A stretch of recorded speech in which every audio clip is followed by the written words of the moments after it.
This is a podcast from Minute Media.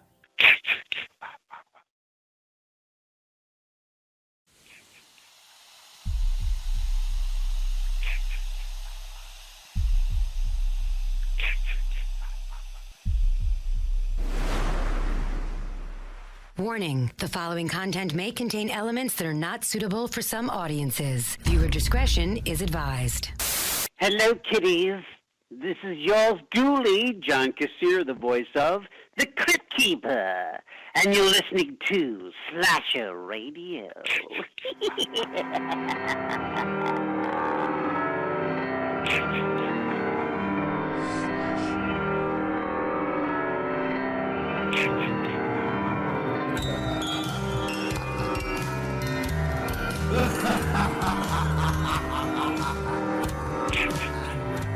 Welcome to Slasher Radio.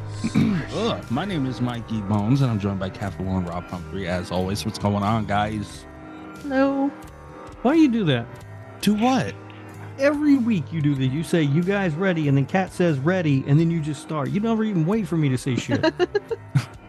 You tell me all the time, I'm born ready, motherfucker.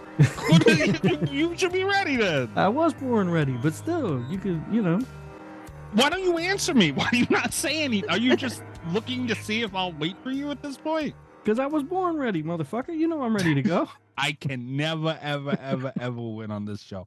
What's going on, everybody? We are back. Last week we were talking at Pupil. This week we have a Pride movie, which was chosen by Miss Valor. I almost said horror court. That's not even the segment I need. I can't do that anymore. Yeah, we're not doing those anymore. Not if I say no. There's a point of contention here though, because Rob and I were talking about this actually on the Nick Cage cast recording day. We don't know how we ended up with, because I sent like a whole long list of suggestions. We knocked out a couple of them because we knew that you were going to be mean. Okay. Midnight Meat Train. I want everyone to know, I want the listeners to know that my initial Pride pick was Midnight Meat Train, because that's amazing. And I want the listeners to know I absolutely would have been mean to Midnight Meat Train. And my initial pick was the gay bed and breakfast of terror. Which I was also on board for. But so I had like a whole list of Pride suggestions. The only one I remember that we took off was Midnight Meat Train, and then like just out of nowhere you were like, so we went with Hellbender, right? And it was like, all right. But we had been trying to choose a movie for so long that it was like, I was afraid that if we asked how we settled with it, we'd start the discussion up again. Mm-hmm. Well, also it should be noted that I also said bodies, Cat, and you said no. I did shoot down bodies. I'm not going to be nice to bodies. But wait a minute now. My whole list, there was never an actual list made. We just randomly mentioned horror movies, which going through the chat was Fintabulous, which does not exist yet. How about Hellbender? High Tension was in there. I've ripped High Tension apart before. I mean, and you kind of can't blame me. The plot holes in that movie are insane. Yeah. Never seen it. I mean, I have to have a pass like that. I'll talk about good they did, sure, but it was not a well put together movie. High Tension has some issues. It does.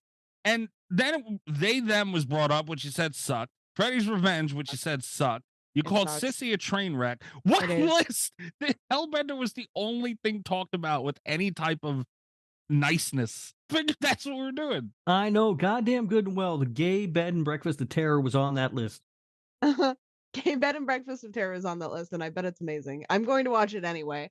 I will say, just before we get into Hellbender, we have not talked about this movie at all. It's the only one that wasn't like ripped apart in the thread, which is true. That being said, I don't have high hopes that this one isn't going to get ripped apart either. But I wanted to talk to you guys about this. This is where the like point of the not horror court comes in, because we don't do those anymore. But like a horror ruling. Yeah, the horror court will be back eventually. I would like to pitch like a new rule for the show. It has been true unofficially, but I would like to make this an official Slasher Radio rule. when there are good gay horror movies that I find, we're gonna watch them. Like I'll use them as my picks. We'll get them on the show. They're few and far between, apparently, but I try because that was the thing is that like I think X would have been a good pick. I think I thought of that too. Perfection would have been a great pick. We did both of those though. That's the thing is we've done both of those. Like because when there's one that's good, I try to get it on the show as soon as possible. Yeah, and while watching this, because it's unfortunate, but when you think gay horror, you think bad movies.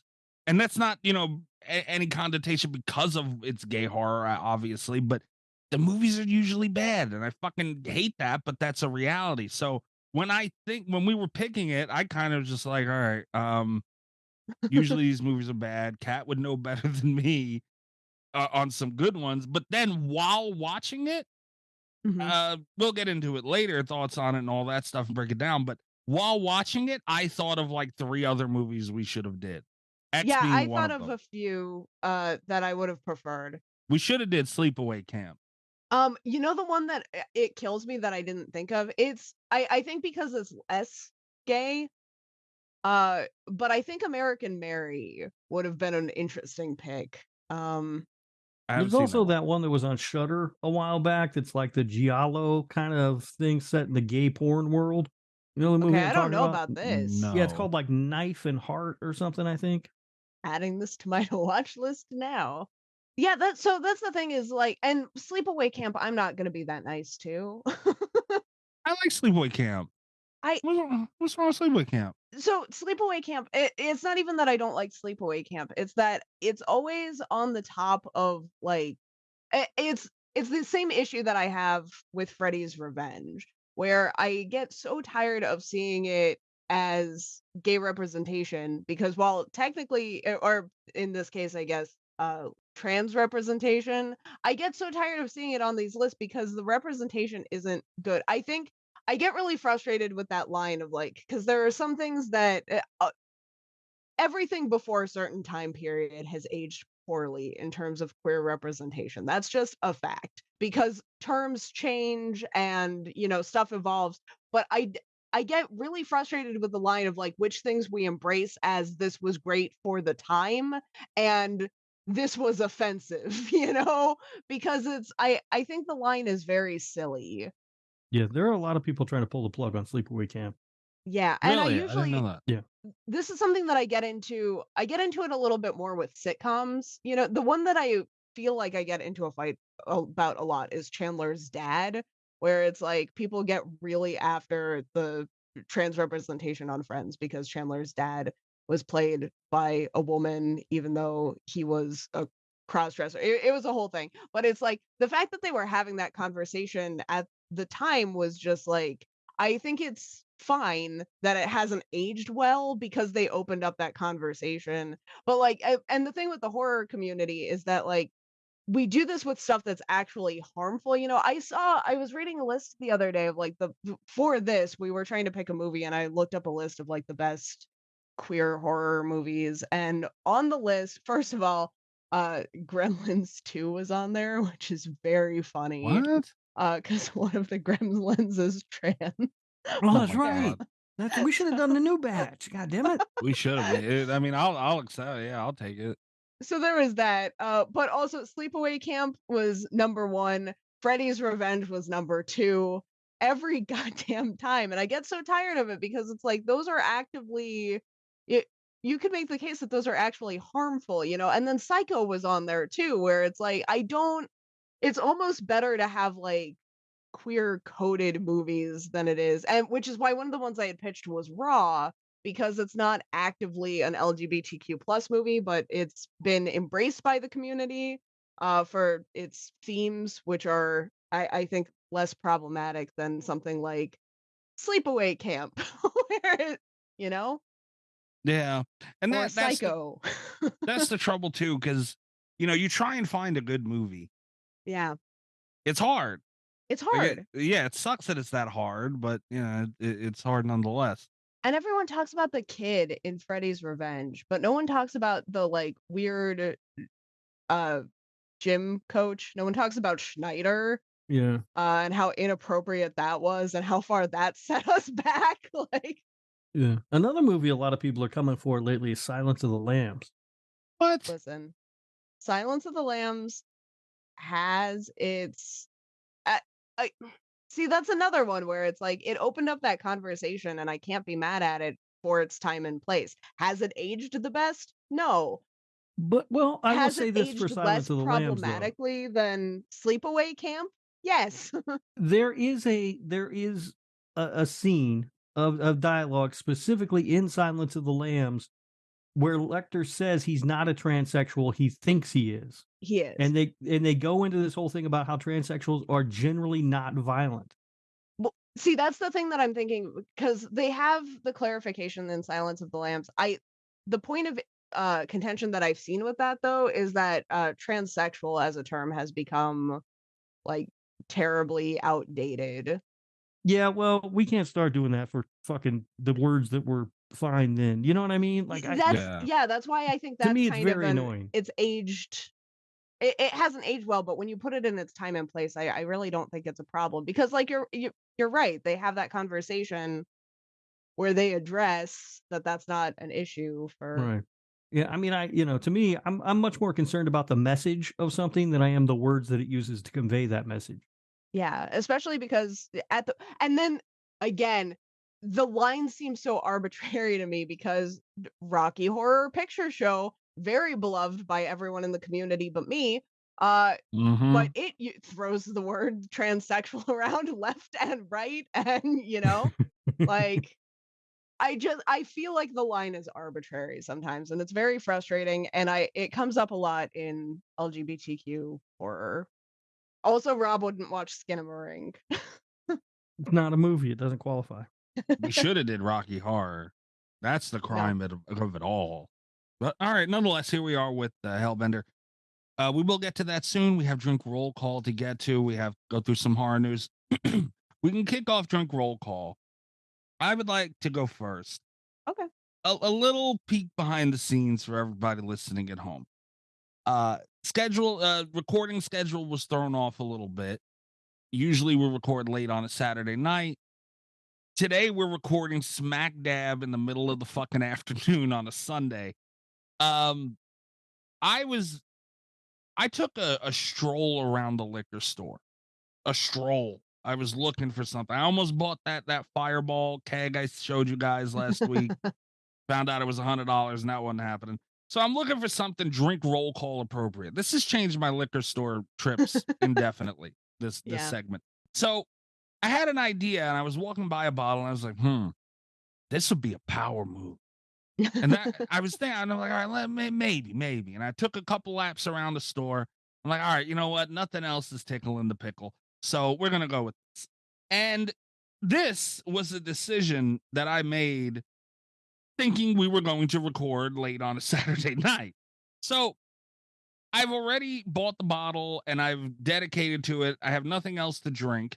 So here we are. I'm going to do it anyway. So my whole day is now completely fucked. And this I'm sending to you guys in the chat.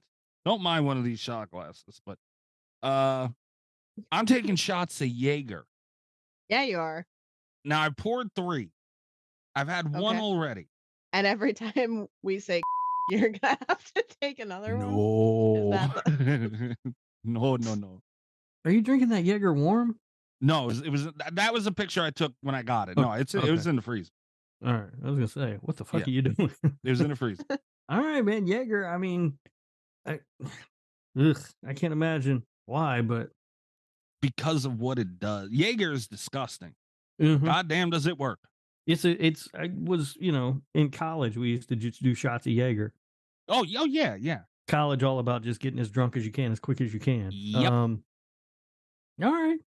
Yeah, I am back in my early 20s because I have woken up to record the show with about 3 and change hours sleep, ate a slice of pizza out of the microwave, and taking shots of Jaeger. It's 2:00 in the afternoon. Yeah, so the show is detrimental to my health. Let's just say that. Who wants to go next? I'll go next. You inspired me, Mikey, because we did have plans to do this last night, and we moved it to today. I planned on drinking Sunday smack dab in the middle of the afternoon. But when you said that you were going to do this for drink roll, you didn't tell us what. But when I found out that you were still doing drink roll call, I decided I would also still do drink roll call. Oh, So yeah. I also am getting drunk at 2 o'clock in the afternoon on Sunday on Father's Day before a family event. So that's fun. The way to do it. But I don't know how specific I should get with my drink. I found a cocktail that I'm very excited to be making at home, and it's not perfected yet. I'm still in the trial and error phase, so I don't have a pretty picture. Okay. I don't know if I should wait for the reveal until I have it down. This is going to be my drink the next couple weeks until I've got it perfected, though. Okay. All right. I'm excited. All right. Well, as you guys said, it's Sunday afternoon. Unlike you guys, I have to meet my boss later, so I'm drinking cheer wine tomorrow. Come on, man, double down. Throw your balls on the table. Let them know what it is. Oh, I'm going to be drinking tonight when I meet my boss, but I don't want to show up drunk. Imagine showing up going, hey, what's going on? They named a drink after me. Called the Carolina Lizard Man. Oh, he'd be so insulted with you. He's not from here, dude. Oh, okay. You might have one Then with it's you then. fine. Yeah, he might. Yeah, no, he's not. He doesn't seem to be the biggest fan of living here either. He's from San Diego, and he really wants to go home. That's a mood, though.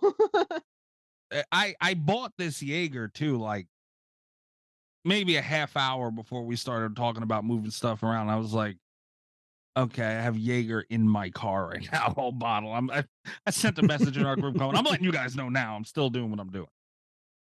You did this. Here we are. All right. So needless to say, I will probably be taking shots of Jaeger for the next couple of weeks on the show for drink roll call. What did you guys do with your free Saturday night? That's the real question, because normally Saturday night the recording's looming overhead, and then that's what we start doing late at night. But yeah, I played Prison Architect, and it was fantastic. Oh, nice. That's fun. Yeah, because I have no life, so I'm gonna build a prison. Do they have buckets facing each other? No, no, but I made glass cells, so everybody could see them pooping. All right. I didn't really do much. I played Dead by Daylight, watched a friend of mine had a subathon, and I was there like just fucking around in his chat. Oh. Yeah, he put whipped cream on his face. Mm. Yeah. Ugh. That'll drive the numbers. Yeah. It was funny. So I was the reason why we had to move stuff around. I have had just like a hellish scheduling week. Every time I had too much stuff to do this week, and every time I got it sorted, someone would call me with an emergency or like some kind of thing that needed taken care of. So I ended up having just like a really tough time this week. Long week from Monday to today, actually. And which is why I'm getting drunk before Father's Day. So what I was supposed to be doing this weekend, and why I asked that we move the podcast, I take this weekend off usually, because it is the 24-hour novel writing challenge, and which is a little bit misleading as a name because it's 24 hours across a weekend. And there are multiple ways that you can do it. The most common way, and how I usually do it, is the 12-12 hour, which is 12 hours over 2 days. Some people do like 8 hours the first day and then, just kind of fill in throughout the weekend. I usually am pretty good about taking the whole weekend off and doing the 12-12. Since I did not have Friday or Sunday free, because of scheduling conflicts all throughout the rest of the week, I ended up doing the gauntlet, which is 24 hours straight of writing, which technically ended at midnight, but I was so fucking tired. And I knew I was going to be, because that's like a 24-hour workday. That's dumb. Would not recommend. Ended at midnight. We could have recorded the show anyway. I would have been so out of it. I would have been more out of it than I am today, which would have been impressive. But that would have made it a better show. I'm glad that we're I also wouldn't have had time. I didn't have time to watch the movie. I watched the movie this morning. Oh, I would have yeah. just been making shit up, which to be fair is what I'd been doing all day anyway. That's my job. But I'm glad that it came up on the podcast because I also want to give a shout out to EyeRChris, who sponsored my book. Look at Chris. He did Yeah. what? He sponsored the book this year. Chris, what the hell, man? What a response! Wow. Yeah, No, good I'm job, saying it's Chris. nice. Like, what the hell? It's nice. Okay. Yeah. But still, what a response! What the hell, man? Nice. That nice. So thank you for that. You'll be. It's still. I wrote it in 24 hours and was pretty delirious by the end there. So it still needs a lot of revisions and editing and stuff. But you know Okay. that'll be coming to you sometime. Good shit, Kat. Goddamn. All right. All right. All right. News. It's time to hump the news with Rob Humphrey. He's not a genius.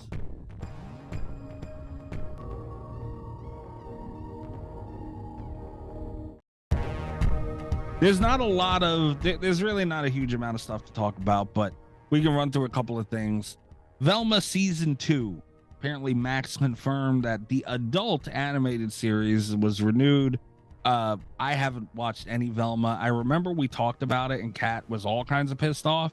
Mm-hmm. It's annoying. So they kind of, I mean, at least they prefixed it this time with adult anime. Like, I had no idea till Kat said something. Yeah. I didn't watch any of it either, but I do remember Kat's reaction. See, the fact that they're confirming that it's for adults, I think It's just better. it's better, but it's also more confusing because it's like they do a lot of making fun of adults that watch cartoon in the show, which was kind of my issue with the show. Is like they don't know who their audience is. Like they're making fun, and it's not like a South Park thing where they make fun of everyone indiscriminately. They just take enough shots at people who might be watching the show that you feel kind of insulted. Like, Yeah. It sounds perfect for me. I make fun of people that watch cartoons too. Yeah, I don't. yeah, but like you it- wouldn't watch it, is my point. Like, because it's a cartoon. It's so weird though. If it were a live action Velma, where they're making fun of people that watch cartoons, that might actually be kind of funny. Yeah. Yeah, it's strange. It's a weird route to go with Scooby-Doo. Like that, what you need to let people know that out of the gate, because I would Yeah. never have thought. And it's still cartoony as hell. Yeah. Like the animation's very close to Scooby-Doo. Like like everything I've seen, I had no reason to think it would be any adult animated series ever. Also, there's no dog.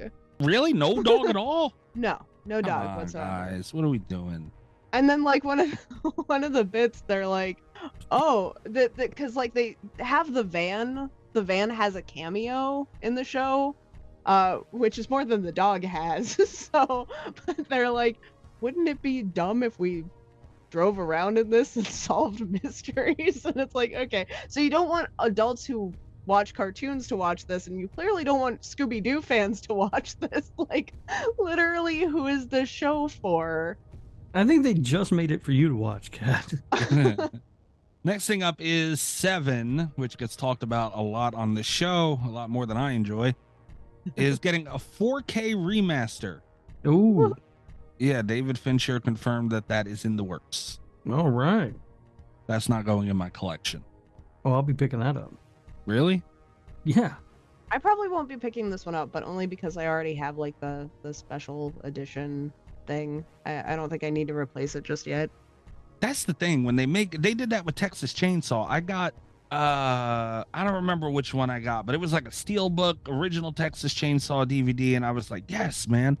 And it was Yeah. on sale and all. And then a couple weeks after I got it, they came out with another. I'm like, you motherfuckers. That's why it was on sale.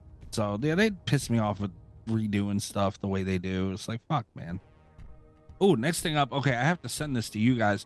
We talked a couple of weeks ago about the Amityville Horror Mhm. book release. Yeah. Oh, yeah. Psycho's getting one. And this is guys, go to Bloody Disgusting, everybody listening, or even just Google it. I'm sure you can find it no matter what. The Psycho novel is getting a beautiful special edition release, and like this is crazy. This one's a lot more tempting for me than the Amityville. $155. $154. They know it's a book, right? Do you see it though? It's beautiful. Yeah, it's still a book. I mean, $155. What's the most you've ever spent on a book, Rob? I don't know, like $250. Go to a used bookstore, you can get shit real cheap. But this is like almost like an art piece Also too. buy thrift books. What? Nothing. It's pretty. It's nice. It is. There's artwork in here. What is that? Suntup.press is the website. If anyone wants to go look that up. I think this is the same company that did the Amityville book. It is. They've got different editions too. What are they looking like, bro? I couldn't find it. Well, there's a numbered edition of 250 copies.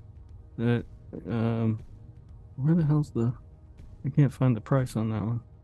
And then there's a lettered edition that is limited to 26 copies. You have to enter a lottery to get one. Damn. And the cost is $1,850. God damn.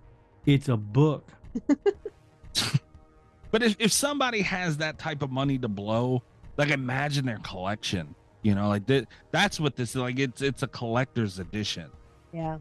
I mean, I could see it. Like I would never spend that kind of money on a book, but you know, I also don't collect books, so I could see someone doing it. Like if they had a special edition of like dude, Rob, how much we paid a good amount for that. Especially you that Friday disc set. Like that was pricey. Wasn't that pricey? Like $120 or something, I think. Yeah, but you know, for something like imagine it being like this is like this thing. Here's a copy of Robert Bloch's book Psycho, used for $3.07. Oh, you are something else. That would be the one I get though. If I had the kind of money to spend on this, I would. Hell, I would. If I had that kind of money to drop, I would have that. Again, and that's why you ain't got no money. That's true. All right, here's one. Okay, here's one I'm gonna pick up. I'm sure Rob will too.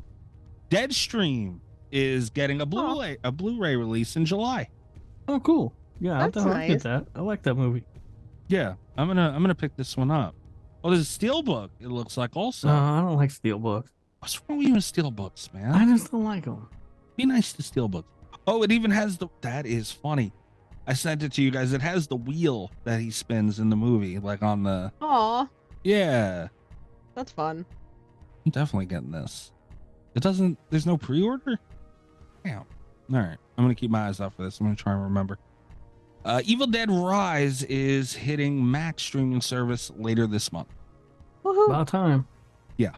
Anyone hasn't seen this yet? Absolutely incredible movie. Love it. Killer Clowns from Outer Space is getting a new Funko Pop, and it's recreating that pizza delivery scene. I sent a picture to you guys. Oh, yeah. Everyone listening, Bloody Disgusting has it up. You can probably find it anywhere. This thing is fucking adorable. I kind of want this. It's pretty cool. Yeah, I already have a Killer Clown Funko Pop too. I got another one. Mikey's a Funko guy. It's happened, bro. I'm not happy about it either. I own some, but I got off that train pretty quick. I'm trying, and I hold out pretty good, but the special ones like this, because this one has like a couple different characters in it. It's on a platform. The one that got me back in was that Michael Myers house I showed you guys. I was like, how the hell do you... Yeah. So the special ones get me, and they seem to be doing more and more of them, so it's not looking good. The good thing with me and Funko Pops is that it takes me so long to make up my mind about them that they're usually gone by the time I've caved. Like the Sharknado one, I went back and forth about forever, and then I was like, I'm gonna do it, and they're like sold out, and I was like, okay, well, never mind. All right, propstore.com is these guys have crazy shit. They have again a whole block of stuff from horror movies that they're auctioning off. A couple of things to mention is, and these are pricey. They have estimations that they'll go for. They have the screen matched evil clown doll from Poltergeist. Is Okay. estimated to go for between $200,000 and $400,000. Ooh. Not a lot of money. I would, if I had it, I would do it. That thing's funny. That the book's not looking so expensive now. Yeah. They have the Charles Hallahan's, the spider head from The Thing. Wow. Oh. That's looking to go between 100,000 and 200,000. You gonna buy that for me, right, Mikey? Yeah, okay. If I was to buy you anything like that, it wouldn't be from The Thing, buddy. I'll tell you that. I It'd would be get from Terrifier, probably. Oh, that'd be amazing. I would get you this though. Friday the 13th, New Blood, a mask, one of the Jason masks that were worn by Kane Hodder, is looking to go between 60 and 120,000. Oh. Wow. We need more patrons. Yeah, we do. I have a lot cooler house. They have Friday the 13th. Oh, this is from the remake, but prosthetic head, torso, bear trap, and chain from the Friday the 13th remake, 30 to 60,000. They got a lot of cool shit on here, man. They have a stunt mask from H2O, Cult of Chucky, Freddy Dude, vs. nobody Jason. wants an H2O mask. I would, well, This is like the worst mask in the franchise. it's a bad mask. My favorite's that it keeps changing throughout the movie, and at one point it literally has like blonde hair. What the fuck? Yeah. Yeah, they got something from Saw, Cat. Documentary Oh, no. footage matched exploded Billy puppet head. Ooh. Between 4,000 and 8,000. That's not so bad. That's You not could that bad. Cat. They take a firm. 4 payments of $2,000, Cat, every 2 weeks. That could be That doesn't yours. sound so bad. Right. Yeah, they got a lot of cool shit on here. And Twilight Zone. Oh God. Did they take limited edition books? Trade. Yeah. So, what was the name of this website again? Propstore.com. And again, if any of you sumbitches going over there with intent to buying this stuff, and you're not spending at least $3 a month for our Patreon, shame on you. For shame, you cheap asshole. Yeah. Oh man, if I ever hit lottery, like I would just buy everything on here. It'd be my house. Mikey's gonna be on a documentary. Oh, absolutely. You know, that show they used to have that show called The Lottery Ruined My Life. Mikey Yeah. be on that. Oh, shit. absolutely. Absolutely. But you know what? That ride will be a motherfucker. So I'll be living like the best person on the planet for at least a couple years, right? That's how that would go. Dead by Daylight, end of transmission. Just worth mentioning. I mean, we covered it when we had Matthew Cote on. All that is, well, not all of it, but you know, the end transmission chapter is out. So the new chapter release that he talked about is out now. It came out last week. It's a doozy. It's a doozy. But not Nick Cage yet, right? No, Nick Cage is not out yet. All right. Not yet. Not yet. We also, you know, I guess just to keep the listeners up to date on that, we will be having Matthew Cote on again. It's looking like it'll be for the next chapter release. And for what it's worth, in quote unquote news mention, they pretty much just said there's really nothing else they have to say but what they've released. So, you know, it looks like we've seen pretty much everything for it. So that's good. At least they're being really transparent with that release. And, you know, that's it. Halloween 2 is getting a tabletop game. Oh. Yeah, I Yeah. saw that. Looks cool. Why Halloween 2? Don't know. Okay. Not bad. At least not Halloween 3. That would be amazing. Oh God. Oh my God. You wouldn't be allowed to have the Dr. Chalice. You just run around banging people as Dr. Chalice. I think it looks like Trick or Treat Studio already has a Halloween tabletop game, Cat. So Oh, okay. I'm guessing that somebody picked up the rights to do. I think that Fright Rags was involved in Halloween 2 somehow.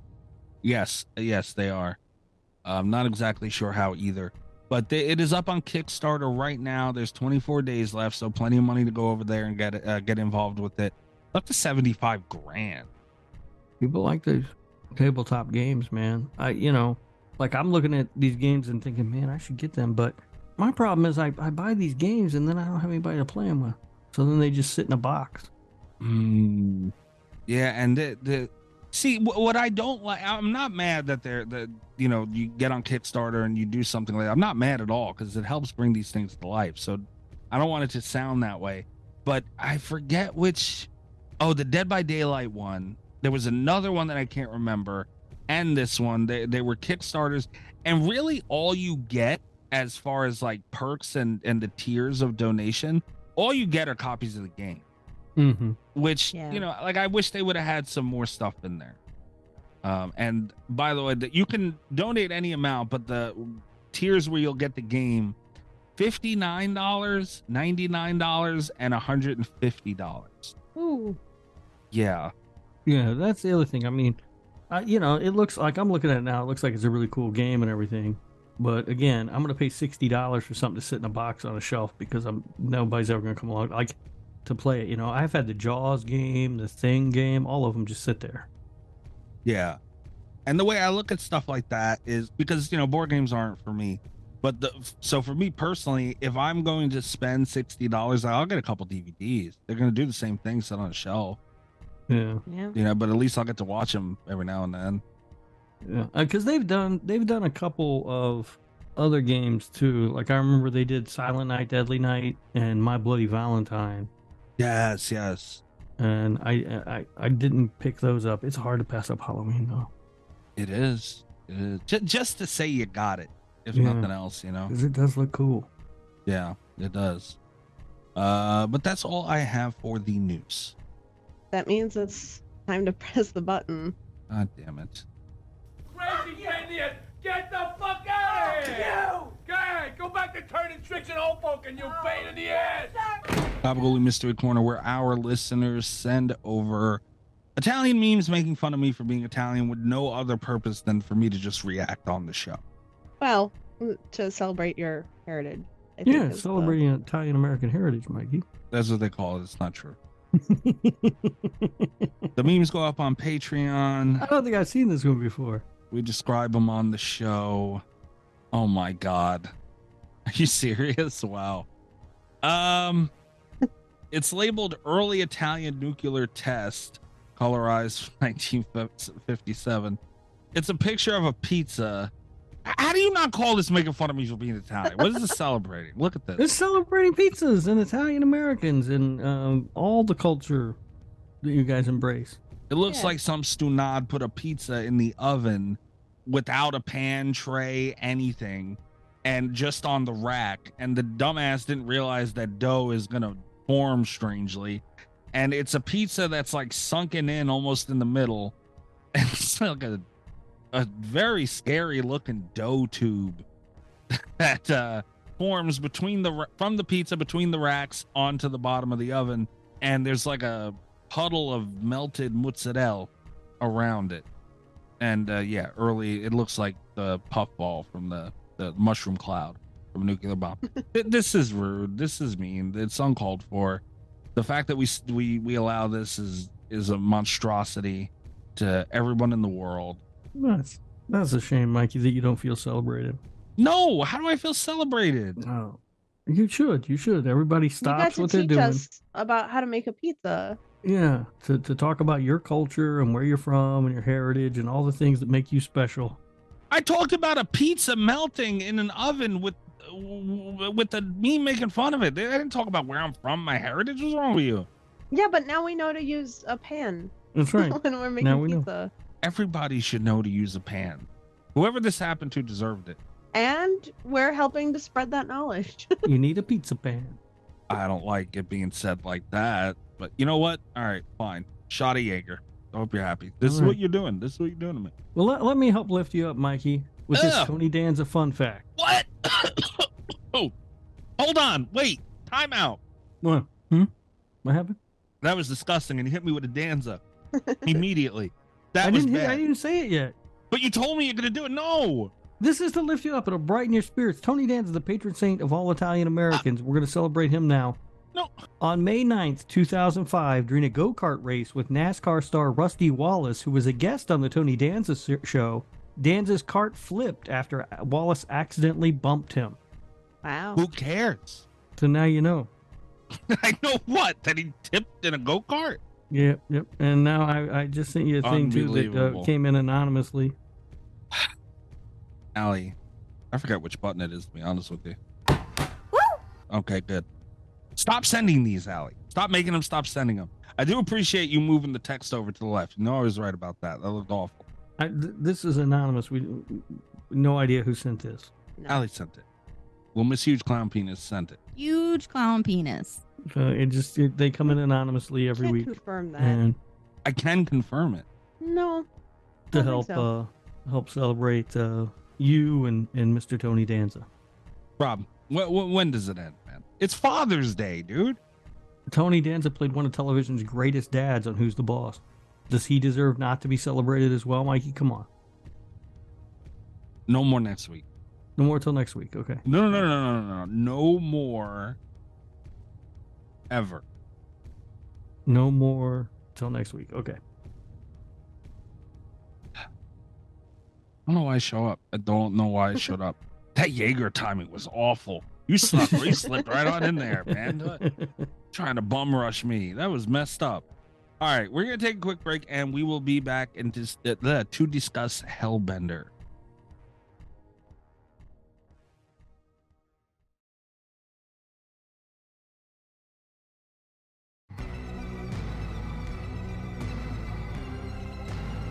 Oh, boy. All right. How's the Jaeger treating you? You know what? This might be a good thing in a way. 2 is going to be I don't know why I poured the third one, but I knew I was going to take one before, and I'm like, maybe I'll want 2. Let me have it ready. Good Lord. Put a worm in it. Yeah, okay. Here we are. It's Pride Month. We had a lot of stuff shuffled around, so we got to this a little later than we would have liked to. Yeah. But here we are, and we're talking Hellbender. Does anyone want to go first with our opening thoughts of it? I have an interesting cultural experience with this one.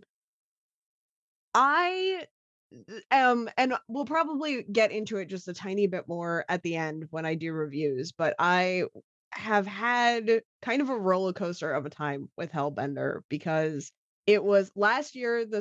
It came out it was made in 2021, I think, but that was like its festival release, I think. It hit Shudder last year. It was on a lot of the best movies of 2022 lists. It was on a lot of best queer horror lists. This was like critically a moment last year. It was actually on one of the lists that we did, where it ranked Sissy as number 3 and Hellbender, I think, was number 5 on the list. Like, this was a huge deal last year. While I was looking up reviews for this, and we'll get into it obviously in the episode. I felt like it was very overrated. Fine, but overrated. And so I didn't understand the hype. While I was looking up reviews today, the pendulum has swung way back the other way, and in a reverse Halloween Ends situation, people do not like this anymore. It has tanked. Like the percentages have tanked on a lot of review sites. People are kind of losing their love for this one, which again, so now I might like it more than the average person now. I feel like I've been all over the place on this one, but really it's just me standing with the position of it's fine, and everyone else seems to be moving around me in this. It's strange. Okay. I had not seen, I knew nothing about this movie going in. I seen it talked about and stuff, but I just, I didn't see trailers. I didn't see anything. I feel like the best way I can explain this movie, as far as like a true blanket statement for it, I feel like the premise was super interesting. They executed a lot of things very well. And the problem with it is it was at a level of almost sophistication that when you try and do a movie the way they're doing it, you need to be really, really good. And I think this was good, but I don't think it was good enough to put it all together in the way that they were trying to. They weren't quite able to achieve it because as far as story and a lot of stuff there, they got it, but just everything else wasn't enough to kind of push it up to that next level. I do think that this was written for like it has like the storyboarding potential of an A24 movie without the A24 budget. Like there is kind of that pretentious element to it. It does. It is a little bit of a pretentious movie. And I don't mean that in a bad way, Not if that in makes a sense. bad way, Yeah. no, But it but just wasn't good enough to make it up there with that. And the character, like the characters were great. Like they, and the dynamic between the mother was a really fucking interesting character to me. So I love that. There were things that could have been done better, and that I think is the ultimate problem with this. A lot of things could have been done better. So I think it's extremely funny that we spent so much time going back and forth trying to find a good Pride movie that we wouldn't all hate, and this is the one that we landed on. This movie was. I think this movie thinks very highly of itself, but Yes. doesn't have the goods to back it up. Yes. The story is extremely simple, but it could be effective, but it's not. I did not enjoy. This was what, like 86 minutes long or something. I checked the Yeah. runtime. I don't know how many times during this movie, just waiting for it to get over. The execution on this thing was awful. And also, Kat, maybe you can explain this to me because I'm just a boring straight white dude. But what in the fuck does this have to do with queer pride or anything else? Like I didn't get it at all. I was watching this going, where the fuck? What is going on here? Yeah. So this is this is one of those fun movies where I kind of see it sometimes in the community. They don't always let me into all the meetings. That's So hysterical. sometimes I hear things where it's like, what? We're doing what now? The Skinamarink phone is one of those times Right. where I don't quite know what's going on there. This one, I get it because there's well, first of all, she is into Amber. I think I is the thought girl's that name. too. I didn't Like, pick that up. That's a romance arc that is I mean, started and not finished. But I think also I read a couple of pieces about it last year. If I had been smart or had the time, I would have reread and brought up some of the articles. There were a lot of Pride articles about this movie last year when it came out. I think a lot of people in the community also identify with the sense of otherness. that I can see. That The is thing, present in this. the thing with her and Amber, or her being into Amber, is I kind of thought that, but we don't see her interact with literally anyone else other than her mother, so we don't know. Like, I don't have a way to gauge her reaction to this girl to see if she's into her or if she's just fucking weird. You know what I mean? Like, I don't know. And I think that's one of the things. So for me, I definitely I knew that she was into Amber. I picked that up right away. It was a feeling that persisted throughout the entire thing. I also, and maybe I'm wrong because I'm not a Hellbender, but I don't think that you go like that high level of torture for a snub if you're just trying to be friends with someone. Like that's a personal jilted, scorned lover situation right there. It's a messed up one, but like you don't go to those kinds of lengths for someone that you wanted to be a friend unless you had already there's that whole sissy argument to be made, I guess. But you shouldn't obsess over this like if you just want someone to be your friend. So I do think that relationship with Amber tracks, but I also I see what you mean, like that they don't really, because it's one of the areas where the movie isn't better executed. Because if we had seen her interact with more people, that plot point where she's a lesbian would have hit a lot harder, you know? I'm glad Rob didn't see it because I watched this movie with Allie. I told her I had to watch it. She was like, "Oh, I've never seen it. Let me know what the hell you guys are talking about." We threw it on, and we were talking about it after a little bit. And we had a similar to what you guys, the discussion you guys were having. I got that right away. I was like, oh, okay, she likes this Amber chick. You know, the way she was looking at her in the pool and all that stuff. And Allie said she didn't get that at all, and she thought it was she wanted to be her, and that's why she took the hair clip, right? And I was like, damn, man, that that's there, you know, that is there. And I don't know. I took it as she, you know, I still stand with she was into him. I do stand with that. But yeah, no, I wish they would have been more clear about it, man. Like I don't know why they wouldn't have. That would have been they had that whole spot to themselves, and you know, I don't know. It again could have been done better. I'm gonna say that a lot in this movie because at first I didn't like it at all, and it won me back enough, you know, to where it did. And maybe we can backtrack a little bit to the beginning too. This movie was all fucking over the place, man. They gave you I'm trying to think of a movie to compare it to. Unfortunately, the only one I'm thinking about is absolutely awful. But like a Paranormal Activity next to kin kind of like I can't think of maybe the beginning of the last Evil Dead remake. You know, like that old timey hang them in the woods. They're a witch. Oh, yeah. Okay. So it started with that, and then the chick on the noose like shoots up into the sky like a superhero. I was like, what the fuck? And then it moved over to punk rock, and I'm like, what the fuck? And then it got like a view of a lake with some slow music, and I was like, what the fuck? And then, dude, it was all fucking over the place, but it settled in, and you kind of seen that there was a pattern, and it ended up working a lot better than it did in the beginning.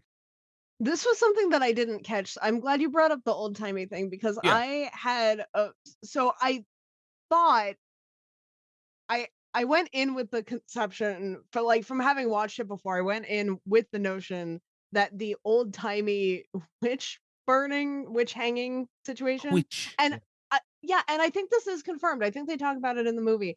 That's supposed to be the mom's mother, yes, who was hanged. That was only 47 years ago, apparently, which I had not picked up the first time. I thought it looked more modern than old timey to me. Like when I was watching it, there was just something about it where I was like, okay, this is like happening, like not now, but fairly recently. They look like they were villagers. Yeah, but I mean, they lived up in the mountains all by themselves and shit. Yeah, maybe. All right. I mean, I didn't get that. It wasn't like super old timey because she shot her. Yeah, that's true too. Yeah. That was another funny part. She that woman covered the kid's eyes when they started to shoot her. Oh yeah, let's bring my kid to the hanging. You know, no big deal. Sit and watch this. But oh, I got a gun. Oh shit, don't look, Jimmy. Like, are you kidding me? Fucking God. But no, it started off rough. But yeah, I'll tell you, man, the mother, she really shined through for this. And I'll tell you one point that I wish they would have went a little further with is when homegirl's drawing by the lake or the creek or whatever, and that dude comes up, and you know, it's creepy moment, and the mother takes him out to the woods.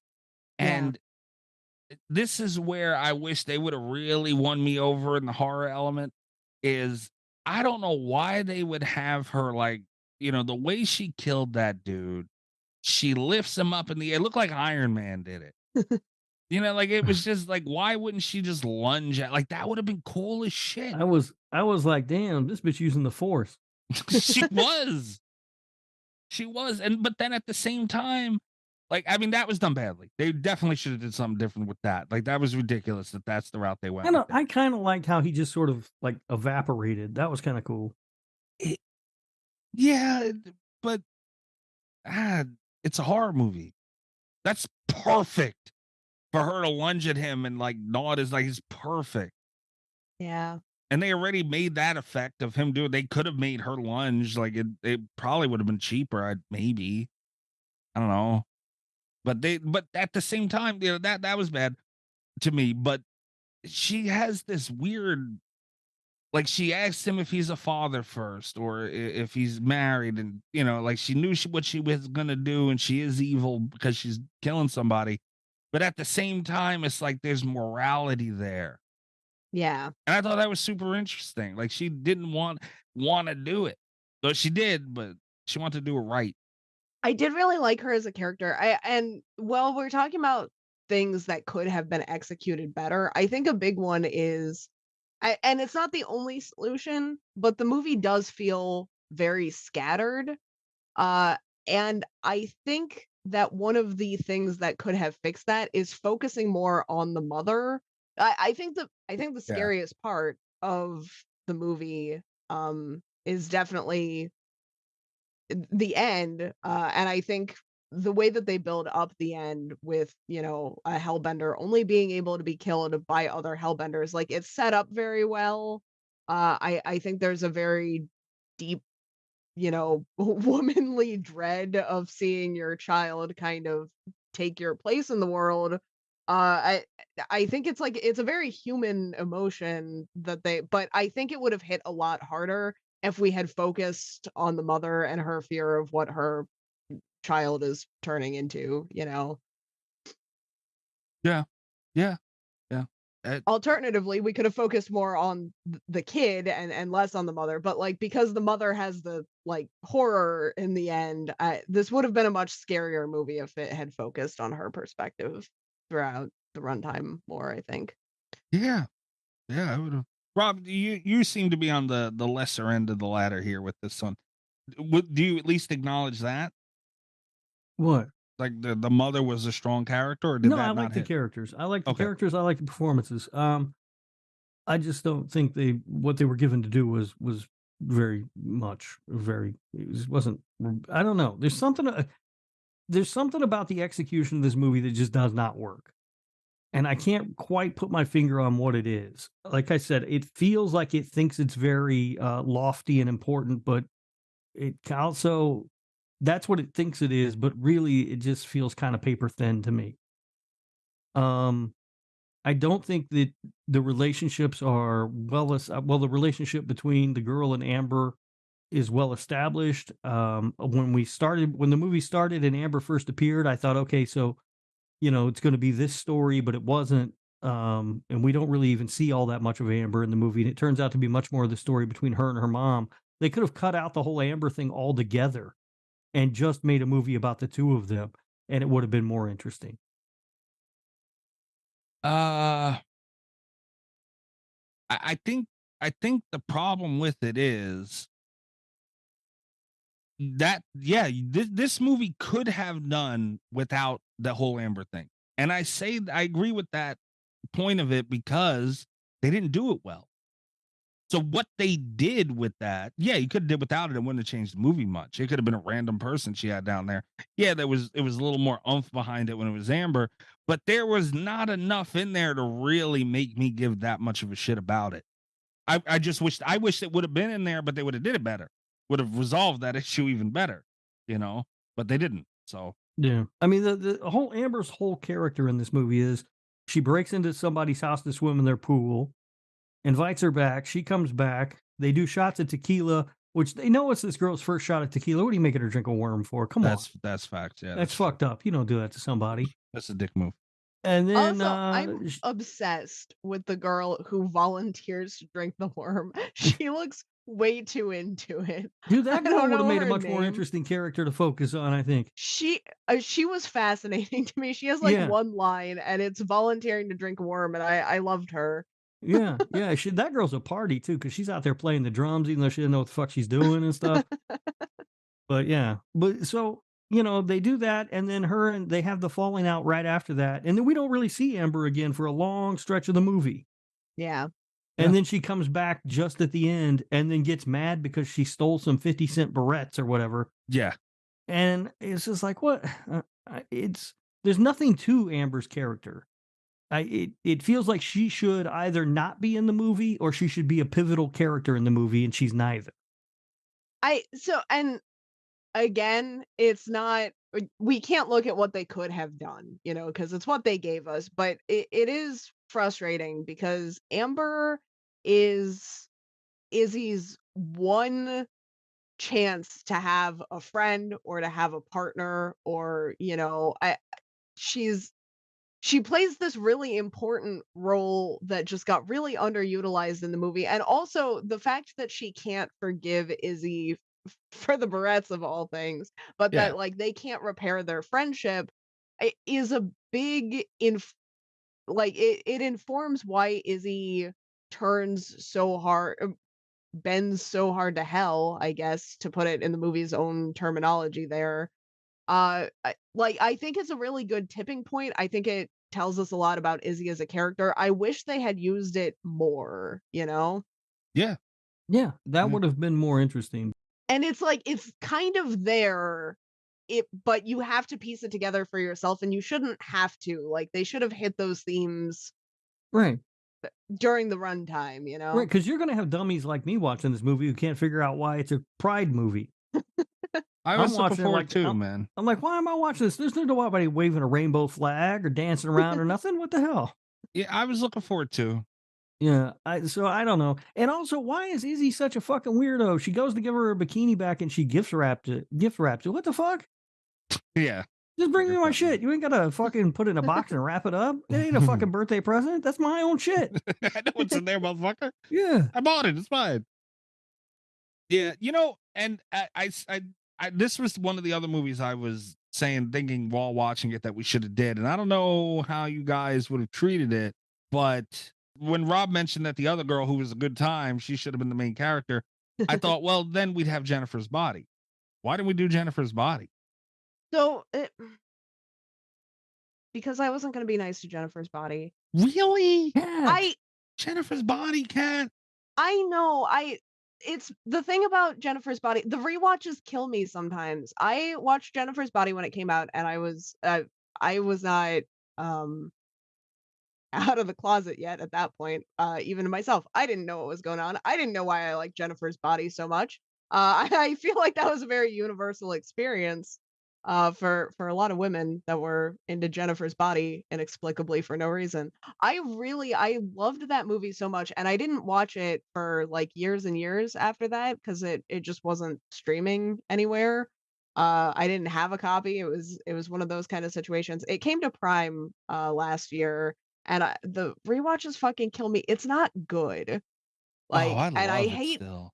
I hate to say it, but having that space from it, like I remembered it as this perfect movie in my head, and the framing is really awkward, the writing's not that good. I don't like Jennifer's Body. I Yeah, want but to. it was a vibe movie, though. It has vibes. Yeah. It has very gay vibes. Cat. Huh? Have you seen Megan Fox? Yes. Okay. Okay. This discussion's over now. Yeah. That's funny as shit. Yeah, I love Jennifer's Body, man. I'll watch that shit anytime. And not only because, like, I mean, obviously Megan Fox, but it's really good. Like, it's a vibe movie, It's like putting on a Friday the 13th. Has anyone, in looking at Hellbender, was this a first time watch for all three of us? For me. No, I had seen Hellbender. You had? I had. And you still picked it? Mikey picked it as much as I did not pick it. No, so this was one I was kind of hoping that the rewatch was going to get me because all of my friends really loved this one. I was kind of the odd one out here, and it was like maybe now that I know what I'm getting into, I'll like it more. And honestly, it's fine. I feel like we spent so much time trying to find a Pride movie we would be nice to, and this is I would have been nicer to Freddy's Revenge than this thing. I wouldn't have been. No. That was the thing, is that like it wasn't even that we thought it wasn't even that I thought anyone was going to be nice to this one. It was that I knew we wouldn't be nice to so many of, like, this was kind of a wild card, I guess, is how we because like I knew you weren't going to be nice to High Tension. I've never seen it. I don't know. High Tension. I know. And High Tension wasn't like the worst thing ever, but if you're gonna be that egregious with your plot, fuck you. No. And that's the thing, is because like I had a feeling there was a very real chance that it was going to be me defending a movie against you guys, or all three of us shitting on a movie. And it's like, at least Hellbender was a wild card, you know? Like, because the other one that I wanted to do, other than I had a few on here that were just vibes, like in the chat. Raw being one of them, because it very much, like, the queer community has embraced Raw for the themes, even though it's not canonically all that gay. And I like Raw a lot better than this one, but also, like, it's French, it's very graphic, it's very pretentious. Uh, Everyone was gonna hate it. We should have did the Babadook, even though everybody's doing the Babadook. We should have just played it safe and did the damn Babadook. I talked to Kat I about that. pitched the I didn't know Babadook. that Babadook thing was still a thing. Yeah. What do you mean? That it was was the still like the meme. Babadook was embraced as like a queer icon. I thought that was kind of like over, but apparently it's still a thing. No. Have you seen his hat? We can't let go of the Babadook. Doesn't Art the Clown have a hat like that? Is Art gay now? Maybe. Okay. All right, let's go. Apparently, we only get one every year, though, and we've wasted this year on the Skinamarink phone, so. Goddamn. Busy hanging out with Pete Davidson. Come on. Why, Pete Davidson? No. You don't like him either. Why are you doing that? I know, but there's two things I don't like together. Motherfucker. You know what? Just for that. So And where are in my watching balls? in watching this movie and seeing their band play, this is such a small thing, but it drove me fucking crazy. They couldn't possibly be playing the songs they were supposedly playing. That is, yeah, that was a big Because pet peeve. The songs had both guitar parts and bass lines. So it was something that really irritated me, and strangely enough, the one scene where it doesn't bother me is where she's just playing the drums, like, at the party, and they have the guitar, because then it's so egregious. It's so stylized that you're like, it has to be intentional. But yeah, when they have the guitar lines and it's just the drums and bass, that irritated the shit out of me. Yeah, it drove me nuts. There's no way. Why did they have to make her play a bass? Why didn't they just give her a guitar? I would have bought it if it was a guitar. If she just even if played it was guitar, multiple guitars, I would have bought it. Right, you know, right? Because I've heard the White Stripes. Yeah. You know, I mean, I would have. I mean, they're not the fucking White Stripes, but you know, I would have at least bought it. But when she kept talking about needing bass strings and stuff, I'm like, you can't possibly be playing the songs that you purport to be playing. Yeah, that was creepy too. Like, because it didn't dawn on me beforehand. Like, oh, it's in a band. Like, I just didn't. I was pretty annoyed at that point in the movie. It just didn't dawn on me that it's like, oh, she's in a band and it's got to just be her mom, right? But then I think after, I forget which scene it was, when they cut to them in their, band get up and everything they're about to play. It's just two of them on that little platform, and I was like, holy shit, that's fucking creepy. It's creepy because they get all done up for it, like put on makeup and shit. Yeah, they go all out. Just them. With no aspirations of ever doing it. No, her mom's like, no, we're not going out. We're not playing in front of people. Nothing. This is big weird. Time to us. This is it. Yeah. We're at where we're at. They're not moving. Yeah. I don't know, man. And then they had like that scene where they both got high. That was kind of funny. But see, they did shit like that where it's like they were eating the maggots, and she said peace pipe, so obviously she thought they were going to be smoking some weed, and it was the effect they were going for. But I don't like that when you're doing what they're doing in certain spots, and the word pretentious has been thrown around, like that kind of stuff. When you're doing that, it's hard to switch gears to something like the eating the maggots to get high and whatever.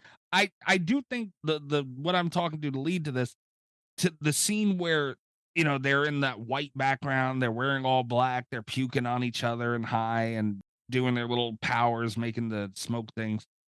I mean, that was cool. I was there with it. That fit in the movie. They were trying to be artsy, but again, they didn't do it well enough for it to really come through with what they were trying to do. The thing with being that artsy is you have to have really good cinematography and Yeah, very good that was visuals, part of it. and they did not always. I No. didn't find it all that artsy. Like when I was watching, I was like, this belongs in The Craft. But did you at least see that that's what they were going for? Or you didn't Yeah, but even- this movie was yeah. going for a lot of stuff it didn't achieve. Right. They didn't achieve it to where it should have been. I agree, but that's what they were going for, and it wasn't awful what they gave us, but it was. You could tell it fell flat. You could tell it just felt that it fell flat. So, Yeah, it was flat, but I guess by that point in the movie, I felt like the whole thing had fallen flat. So I just wasn't even all that bothered by it. I was more perturbed by the fact that her mom spent $75 on that ugly fucking crown. Yeah. The one that really the costume choice that really bothers me is she's out in the woods in a shirt that just says meat. And Yeah. then which is strange enough on its own. You're like, what a fucking weird shirt.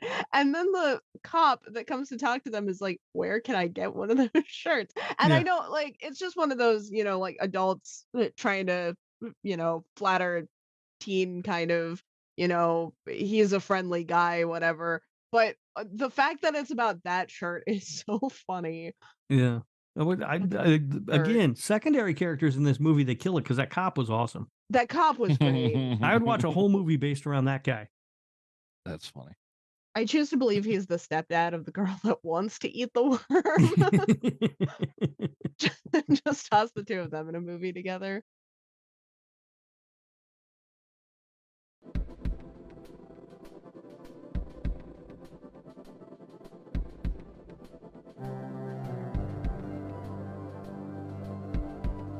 Yeah, man, I don't know, but again, the secondary characters, yeah, they were cool, but that mom, man, that I don't know. I just can't say enough about the notes that she hit, and like when she said she went out with some friends, the first thing she asked were, "Are your friends okay?"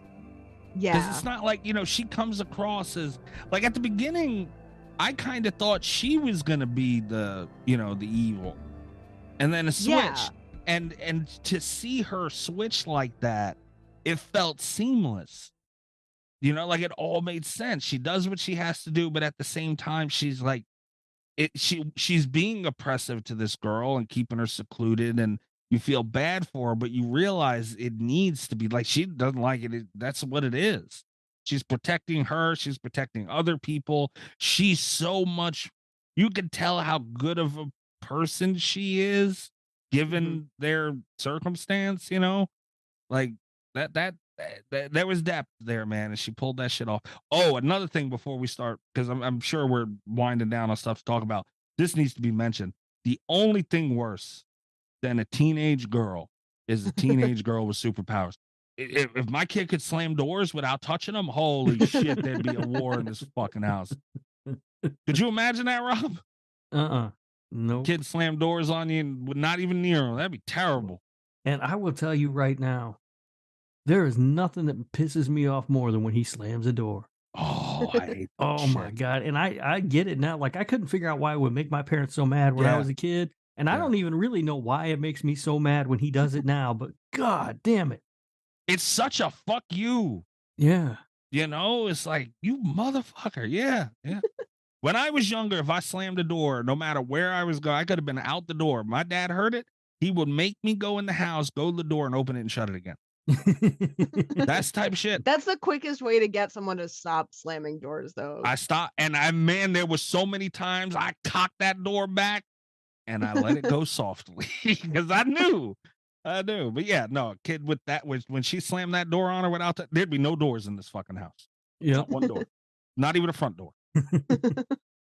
But yeah, that was hilarious. I do think it has its little moments, like, and a lot of them are things that could have been done better. Like a lot of them are missed shots, but and that's why I think the movie is okay. Like there was enough in this that I really did enjoy. Like they're sprinkled throughout there. I think the door was funny. I think some of it's not revolutionary, like witch stuff that they're talking about or anything, but I do think some of the mythology was cool. You know, like it's got its little things that work. Yeah, it does, man, it does. I like it more on the rewatch, not because there was a ton extra to notice, but just because I really did think that this was going to be like some revolutionary shit going into it last year. People were talking the fuck out of this movie, and I still don't get that. I also don't get the on the other side the absolute, like pendulum swing of this where people are really mad at it now. I think it's fine. It was trying to do something, it didn't hit, but there were cool ideas in here. It has good moments. It's got some good characters. It just all the pieces don't fit. Yeah. And I guess we do have to talk about it. It was kind of a big deal at the ending. Uh I can, you know what? I'll round out my point about the mother and tie it into the ending because my thoughts kind of intertwine with them. Uh the mother finally goes into the basement. Don't know what it took her that long to check the basement, but she goes into that little chest thing. There's a really weird hole. I love her reaction to the hole. She opens the chest and you can tell she's got the best what the fuck face. And then Yeah. so you're expecting something, like really crazy, and then the camera like really slowly turns down, and then you're also like, what the fuck? Yeah, it was perfect. It was perfect. Yeah. And she goes into it, which I mean, fuck that ever going into something like that. But I feel like the end fell flat. She found Amber down there. Uh she can't move somehow. Well, oh no, she cut her body, whatever the hell happened. And she can't move, and then the mother runs into the daughter, and this pissed me off because they explain how the mother dies, the daughter kills the mother, and then the daughter has the child. That's how their whatever they got going on works. And the mother put up no fight at all, man. And you could tell she's been through hell. Drives a fucking hell of a Mustang, but she's been through hell, man. You could just see it on her face. The shit she's got to go through trying to protect her daughter with all this stuff going on, and make sure her life, raise her to be good and in these circumstances. And she put up no fight at all. None. No. That's very unbelievable. So I don't know what maybe it is. I maybe it is, and that's why it should have been explored more. For me, I think it was just one of those, she had so many ideas about how she was going to raise her kid better than she was raised, and I think one of the parts of that they had kind of been trying to set up was her not fighting her daughter the way that her mother fought her, just because there is that scene when they're discussing what happens to Hellbenders where she's like, where Izzy asks her, how long are you going to live? And she's like, you tell me. I think it's one of those things where it's just like she's been training for so long to accept that the end is coming, that Yeah. that when it reaches, but she was prepared for it in like I think she thought Izzy was also going to see it that way, as like a carrying on of tradition and passing the torches and not being evil. And then when it's like when she's blindsided with that not going down this way, even though she's been preparing for that to happen, I think she's just kind of in shock. But yeah, like we should know better if that's true, because even if I'm right, it was not set up Right. nearly as well as it could have been. I just read it as like a sense of resignation. Yeah. Like, I mean, think about it this way, Mikey. We talk about how big a pain in the ass it is to have normal teenagers around. Now, imagine you got one with superpowers who's evil.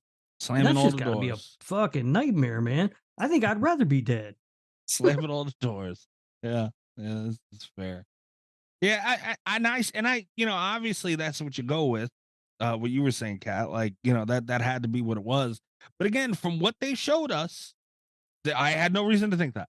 I will say that that impression was like what I got watching the second time. I don't know if I had that when I watched it the first time. It might be because I knew how the movie was going to end. Maybe. That like I picked up on that this time around. But But also based on the lore of what we know about Hellbenders, is there even anything she can do? No, it's inevitable. Like, right. I mean, her daughter is Yeah. going to kill her at some point. So, like, there's Not nothing. if she like, kills her daughter, maybe. right, Which, but can she even do that based on the lore of what I we don't know? know. Yeah. Is that even and is that that might even make possible? her like the end of the line also. Right. And does she want to kill her daughter? That's fair. But show that. All I've seen from Yeah. this character is she's a badass and she's gonna do what the fuck shit is she has to do, and she knows about all this shit, and the kid is just learning. That right there, that's all we've seen. I have no reason to think that she wouldn't handle business. But if that story, their bond, I got it. It could make sense if they did it right. Could have been It done better. could make sense. Right. Yeah, absolutely. Absolutely. But what they gave us, it doesn't. No. Could have been done better. Especially because she does go like this wasn't something that had irritated me either time, but to your point, she does go down there like, I'm going to save you from yourself.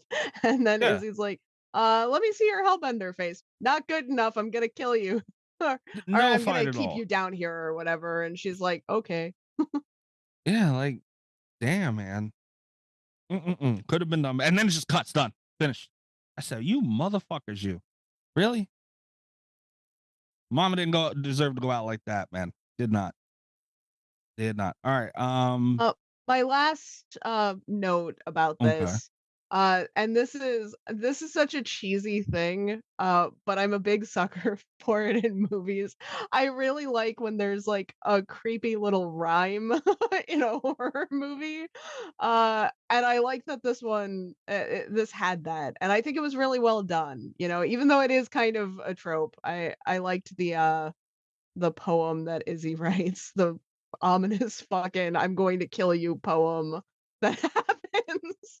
I guess it's a lyric and not a poem, but we don't get to hear the song. We just get to No. hear the We don't get to hear the 25 guitars playing. Oh man. Yeah. So that's Hellbender, man. Do we have reviews? Do we have all that Yeah, stuff? I've got some reviews. Nice. So this has I'm actually going to start with the IMDb rating this time around. Usually I start with Rotten Tomatoes, but the IMDb rating for this is 5.8 out of 10 for IMDb.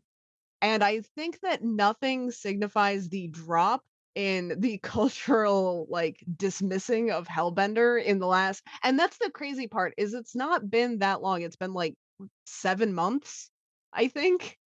It's fallen a long way since then. The tomato meter for Hellbender is at a 97%, and the Damn. audience score is at 55. What? Yeah, people were all over this fucking movie, and I felt a little bit like I was going crazy today reading through reviews. And the 10-star reviews are there, but I had to go like way, way, way far back because a lot of the more recent ones, people just were tearing into it. Damn. Okay. But in true fashion, I did not choose like the best and worst. I chose the ones that were funniest to me while I was picking reviews. So here we go. Hellbender, 8 out of 10. Best horror film I've seen in years. ... Let's face it, most horror films have a similar plot, parentheses, haunted house or deranged serial killer, etc., and are usually a little ridiculous. This one was fairly original and a little creepy. I'd recommend this to anyone who likes the horror genre. Yeah, because no one's ever made a witch movie before. No one's ever made a witch movie before, Rob. Never happened. Just No haunted candy bar. houses, deranged serial killers, etc. Yep, that's it. That's all we ever get. No, that person gets a candy bar for not understanding what the fuck a horror is. Motherfucker. This one might also get a candy bar, but on the other side of the spectrum. Here we have a 1 out of 10, another ... and then the review also begins ... Women empowerment movie of the week. One word can be used to describe this mediocre effort: meh. What we see here is a powerful duo, mother and daughter, who controls forces beyond normal as they are witches. Wow! Exclamation point. Be fearful because nothing can stop them except for the pretty bad and annoying band they belong to, the silliness of the plot and somewhat amateurish production and acting, and the obvious conclusion. If you are an airheaded female teen, you may enjoy it. If you are a fan of the Twilight silliness, this is a movie for you. Wow. Wow. The allusion to Twilight really just The misogyny just jumps right off the page for you, too. yeah, they just start at like an 11 with the misogyny. Yeah. And then they seal it with a Twilight reference. Like all Mhm. women love dumb things like Hellbender and Twilight, the two most Yeah. similar movies. I didn't get that at all watching this. Like, not even a little bit. Where the fuck? We've been talking about it for how long and never get like No. the fuck. That's someone going into something looking for something. That's what that is. He had his mind Yeah. made up before he even watched it. When he seen the trailer or the poster or whatever, he had his mind made up. And that was it.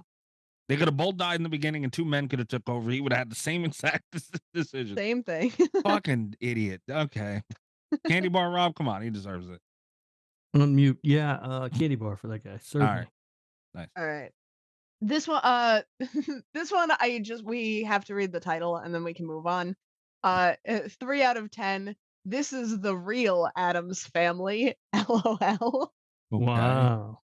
It does not address that, and the review is long, and that point is never defended. So, All right. We never know. I don't know what Alright. they meant by that. I don't know if that was like a burn or what was going on there. Well, it says at the beginning of the movie, it says an Addams Family production or something. I guess. Yeah. I mean, I don't know what the real fuck that Addams meant either, Family. but All right. This one, I think, Rob, we might have a triple candy bar situation coming up here soon. Hellbender, 8 out of 10, extremely underrated film, not a big budget blockbuster, and I'm glad it's not. Loved it. Lots of exclamation points. First off, this is the film The Witch was trying to make and failed miserable. what? Damn. Loved the cinematography, the story, the cast, and especially the ending. For a non-Hollywood mainstream film, the effects were excellent and done in just the right amount. Had a little gore to give it that horror touch. That's a solid 8 all day long. We are big horror fans and love them all when done right. Trust us, true horror fans will enjoy this. Not an action-packed film, but just stay with it. Trust us. You'll be glad you did. Loved this film. Hope they make a sequel. It deserves one.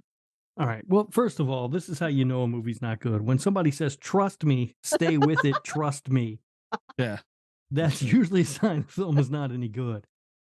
Secondly, The Witch. They're comparing this movie to The Witch. Yeah. That is absolutely fucking insane.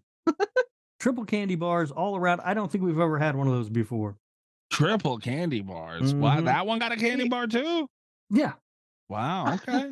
Okay. For the witch or for the trust us? For The Witch, the trust us, and thinking this movie deserves an 8. Damn. And a sequel. And a sequel. One more. I don't know if we'll get to the quadruple candy bar today, but I did go for it when pulling reviews. Are you ready for this? Yep. 10 out of 10. Finally. All capital letters in quotation marks, followed by a lot of periods. Finally. Something that I can really get comfortable with, and this movie definitely didn't disappoint me at all. This Witch, all capital letters, movie was even better than Nicolas Cage old flick Season of the Witch. Oh boy. So good, it's better than that one, huh? So good. I Wow. also really like the phrasing of the Nicolas Cage old flick Season of the Witch. That's the standard that all movies have to meet. They have to be better than that. Does that get a candy bar? No. No, because it made me laugh. God damn. You like these reviews a little too much, man. You have a lot of fun with them sometimes. I mean, come on. Nicolas Cage's Season of the Witch. That's the bar. That's the bar you have to get over. Holy shit. It's weird how much Nicolas Cage has been coming up lately, hasn't it? Yeah, It's very strange. I feel like we control the univerus. We just don't You know should how li- to do it. you should live with me in Cat's world. That's what I'm saying. There's a There's lot of Nicolas Cage. wow. You're still not okay. allowed on the show, but we do invite you to watch the Nicolas Cage films if you would like. You missed Rumblefish, Mikey. Oh yeah, boy, you missed it, Mikey. No, I will not watch the films along with you guys. I do listen though, so I pull some kind of weight. Why am I? I'm still not appreciated. allowed on that show. No lifetime ban. You know what you Really? did? Come on, man! I didn't do nothing. You know what you did? You guys were saying that the Nicolas Cage movies weren't that great either. I like Right now we're not in a Rumblefish. good spot. I'll put it that way. That's all I was saying. I got some hope for the next one, but boy, I've had some hope for a couple and it hasn't panned out right now. We're still early. Maybe you guys can take a break every couple movies and just have like a Nick Cage discussion. If you need got a lot of movies we got to get through, man. Dude's been done like 100 movies, yeah, but if the early one's that rough, you might need a reprieve. and he's still making them too. I mean, Yeah. Yeah. Although Kat did have some ideas for some shows she wanted to do that were different. Yeah, Yeah. So we'll get into some of those maybe. like having me on as a guest. No, that wasn't one of them. No one brought up. Uh-uh. I At don't think I all. brought that up. I don't think I No. remembered to do that. Can you remember next week? Here we are again, I'll like this try. hard life. Rob, you kept forgetting to bring it up to the secret panel of judges. Uh-huh. Kat, you can't let it drag on like that. Yeah, I mean, I'm better forgetting. about bringing stuff up, but lifetime ban is less ambiguous. So, That's fair, but bring it up. See what happens all right. at the next meeting. All right, let me know. Rob, do you have Not much. There Okay. wasn't much on this movie, but I couldn't find a budget anywhere. But I did find its worldwide gross of $67,474. Damn. Oh, I'm guessing they made money. The idea of the film came from Toby Poser learning that she was donor conceived, and she imagined, what if her biological father was actually the devil? we all wonder that sometimes. that's a vibe, yeah. Yeah. And the mother and daughter in the movie are mother and daughter in real life. Oh wow. Yes, That explains why they look so much alike. it does. Yeah, clears up some of that. Yeah. That's all that I had, though. There wasn't a whole lot for this movie. Okay. All right, Portnoy time. So everybody knows, listening too, there have been talks about maybe revising the Portnoy system, tweaking, not revising, tweaking would be a good thing. So if anybody has any ideas, let us know. Think about making it a little more official around here. Doing a Anybody believe that? scorecard type. All right. Anybody want to go first? I can if you guys want. Sure. All right. I pretty much said everything I need to say about it, man. This movie was mid, and it could have been so much better. That's the It could've problem. It could. I feel like I'm having kind of a I feel better like it discuss- might What? actually lose some points because it could have been so good. That's the problem here. And that does affect my Portnoy score. If I'm sitting there saying, "Damn, man, this could have been really fucking good," and you couldn't see that, there's a problem. You're getting paid all the money to make it. I'm just watching the fucking thing. So yeah, you definitely lose points for that. And maybe that's not entirely fair, but it is what it is. They did a lot good, very well. They missed on a lot of spots. And that's that. And I'll be honest, the fact that it wasn't a little more horror, it got there at the end. But throughout, like there could have been a couple of things, like attacking that dude in the woods for the mother, like I mentioned earlier, would have went a long way. And instead they went Marvel Captain America superhero in a couple spots. Very strange. I deducted a little bit for that. And but I'm not gonna kill it, man, because it did a lot good, and I'm gonna go with a 4.7. I think that's fair. And again, it could have been higher if they didn't do so good at certain things to where I wanted more of it, if that makes sense. Yeah, I understand that. Yeah, but 4.7. Who's next? I'll go next. This thing is not going to be Slasher Radio approved. I have the highest score by a long shot, and Well, you I'm don't not know getting that. up. I have the longest score by a long shot. I'm just going to double down. And I'm not getting to there's no way I could get this to a 7.5. I don't think, even for me. I do, however, I have it significantly higher than you. I do have it at a 6.6. This is an above average movie for me. It actually, just like, if we're counting up like points that it's earned, the performances earned a lot of points. The concept, I felt, was really maybe not like the main overarching concept, but like the details, the lore, I felt was really original. I liked even though the scenes were weird, I did kind of like the music. I liked the lyrics. I got my little rhyme in there. This could have been like, it could have earned a lot of points, but it does lose some back by not executing them better. Yeah. Which that's a tough. It hurts it twice. Yeah. Yeah. So the potential kind of kills it, but that's a 6.6. Okay. All right. That's fair. Well, Kat apparently knows she got the highest score already. Yeah. I feel Yeah, confident. Safe bet. I like the performances a lot in this movie. I thought everybody did a good job. Mike, you mentioned the mother and pointed out her performance, and I thought she was terrific. I thought Izzy was really good too. The actress who played her was fantastic. The supporting characters, there were two that we talked about, the girl who wanted to eat the worm and the cop that I really enjoyed as well. And I did think visually it looked pretty good. It was shot in an interesting location, just kind of in the mountains, and it was secluded. It's very easy to make that look good, which is fine. I mean, it's not a shot at the movie. They didn't have a lot of money, so they pulled that off pretty well too. But overall, this movie, it wants to be something that it just does not have the capability of being.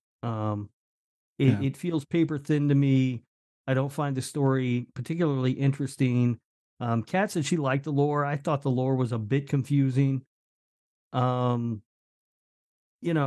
just there's just not a whole lot here, to be honest with you, for me. I was bored in an 86-minute movie, whatever the runtime was. This thing gets a 2.3. I can't believe you guys God damn. so high. Wow. Holy shit. 2.3. Damn, man. Wow. Oh my God. Yeah, See, that's okay. it just kept dropping the longer the movie went on. So when we were discussing Pride movies, and I had tossed all those out there, and the one that we kind of seemed to be leaning toward was Hellbender. At first, I was disappointed. I do feel a little bit vindicated right now because I don't feel personally attacked by the low scores for Hellbender, where I might have if this were Raw. I mean, I don't know. I've never seen Raw. I liked Titane or Titan or however the fuck you pronounce it. Oh yeah, I had forgotten we had talked about Titan. That's the same director, I believe. So I would not have been opposed to Raw. But I don't know. I mean, I was disappointed we weren't doing the gay bed and breakfast of terror. So I don't even know. I didn't even know honestly, that was I need real. to find. Did I send you the poster? You send me a lot of things. It's on Tubi, I think. Kat. You send me a lot of things. All right. Look, like, and that's part of the thing, because maybe you feel that way, Kat, partially because, like except for Rob, but like my knock on it was, it would have been higher, like I said before, if it wasn't as good as it was, if that makes sense. Like, they're more losing points because they didn't do shit good enough. The score is a little untelling of what the movie actually was. But then we got to go by what they gave us, man. That's what it is. We do.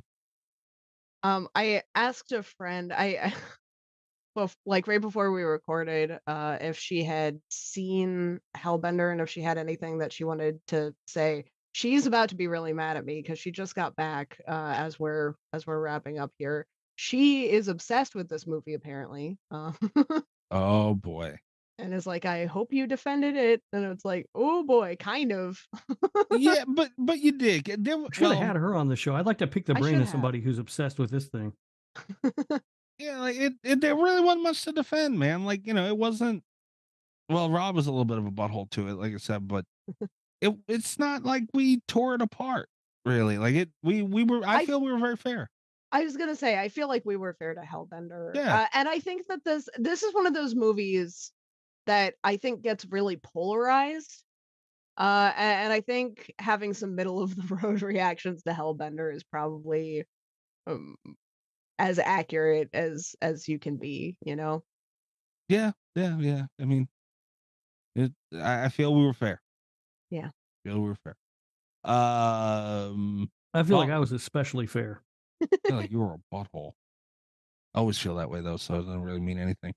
Follow the show, guys, at Slasher Radio on Twitter. Next week is Patreon week. So guys, okay. I'm looking forward to Patreon week. It'll be interesting to see how the power rankings shuffle up the suggestion. That does happen sometimes. We did just before we recorded this, we recorded the Patreon power rankings where Rob ranks the patrons. They were crazy. There was a lot of shuffle up, and yeah, there is sometimes blowover that me and Kat have to deal with because of you. Yeah, it's going to be interesting to see if Rob is punished or if you and I are punished to further encourage Rob. Yeah, like sometimes it's just a nuclear bomb and everyone's getting hit. Other times there's a hitman put out there and with a sniper rifle on a roof and there's a specific target. Well, we don't know. Everybody's got to remember that you guys, you do encourage me. I wouldn't act the way I do if you didn't encourage it. Encourage Do it. we encourage it? I tell you to stop doing dances every fucking week and you continue. I couldn't be more clear. What am I encouraging? No more dances till next week. Son of a bitch. Yeah, so we got Patreon next week. If you want to get in on that, you can put up a movie for nomination. Then there's a voting process. We have nothing to do with it. Zero say. You guys have the say. Patreon.com/Slasher Radio. I feel like the trivia, not trivia, the draft thing. Are we still doing that? Because I really like that idea. I don't know. We never figured out how to make it work. Yeah, we have to come up with a list. Discussions are ongoing. All right, that would be fun. Kat's in charge of the math. Nope. There's no math. It's not gonna be that hard, Kat. You just have to go through every character ever to be in a horror movie and assign a value. I promise not to hate it if I don't have to do any math. I don't have to figure out how it works. No statistics, no logistics. That's it. So that might be coming up, and we need a banger. That's what we need. We honestly need a banger. I'm hoping the Patriot, we either get a banger the following week or we get one next week. We don't know. We need a true, we've been, guys, the last few weeks. It's been rough. Yeah, we did Velocipaster, At Pupil, Hellbender for better and worse. Hellbender, I think, was an interesting discussion. But yeah, we've had maybe not the best run of movies lately. Yeah, we need overall. a banger in there. So hopefully we can get one. But yeah, again, patreon.com/Slasher Radio. Tiers starting as low as $3 a month. And I'm at Mikey's Dead. Rob, where they find you? I'm on Twitter at RadioRob123, and you can also listen to the Nick F. and Woo Cage Cast with me and Kat as we go through Nick Cage's filmography. And we just released an episode on Racing with the Moon, and we've got the Cotton Club coming up. Mm-hmm. You listen to me. You're Nick fucking...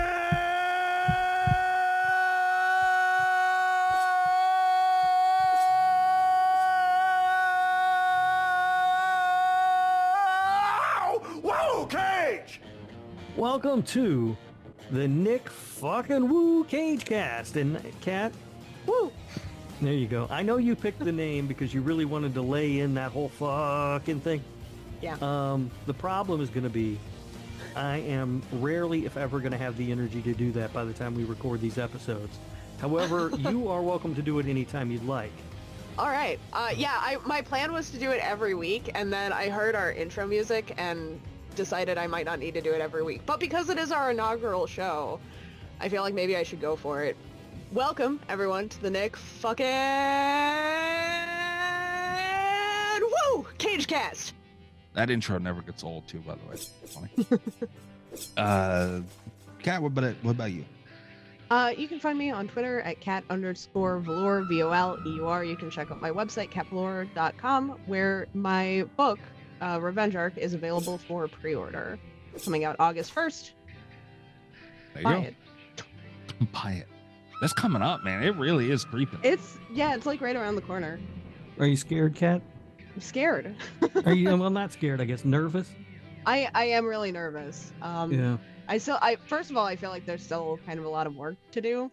But also, yeah, there's like, it's gonna be out soon. People will be able to read it. Mm-hmm. Well, I'll be sure to give you a full review. Thanks. Oh my God, could you imagine? Yeah.